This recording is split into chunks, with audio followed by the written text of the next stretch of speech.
Lauer doesn't have many friends at the moment. How could he, considering the former Today Show anchor is accused of horribly inappropriate actions against ex-colleagues that might even include rape? But one unexpected individual has actually come out in Lauer's defense.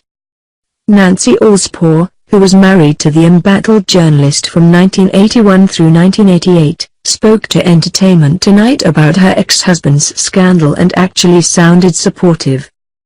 Very supportive, in fact.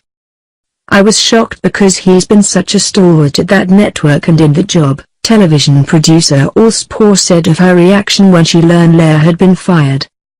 She added, "He's been the best person that's ever held that job, and I couldn't imagine that anything that he would have done, that would have been so out of character for him, that would have caused that reaction." Lauer and Allspaw did not split up on bad terms. But the latter did tell the National Enquirer at one point that she was not surprised when rumors started to circulate that Lauer cheated on his second wife. As you likely read about by now, it was announced Wednesday that Lauer had been terminated from his position as longtime host of the NBC morning program after NBC received a detailed complaint from a colleague about inappropriate sexual behavior in the workplace. That is how executives framed the accusation against Lauer, which was made by a former network staffer. Savannah Guthrie opened the show on Wednesday by reading a statement from NBC News chairman Andrew Lack, in which he stated the following. While it is the first complaint about his behavior in the over 20 years he's been at NBC News, we were also presented with reason to believe this may not have been an isolated incident. In the hours since, details came out that painted Lauer as a creep at best, and a sexual predator at worst.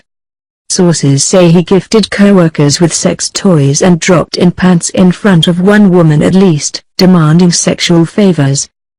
I never saw him as a powermonger or somebody who would abuse his position in any way, Allspaw told ET about Lauer. She adds that she has reached out to her ex-husband, but is yet to hear anything back. She does give Lauer her support, 100% of it, and says, "He's just a very giving person and charming, and I think a lot of this stuff is obviously going to come to light, whether it's true or not, and some of the things that are being stated may not be true. We have to find that out, you know? As time goes on here, people should be aware there's a family involved here. There are 3 children in vets. I think it's important to be aware that this can destroy a family." Reporting on accusations before they know whether they're real or not.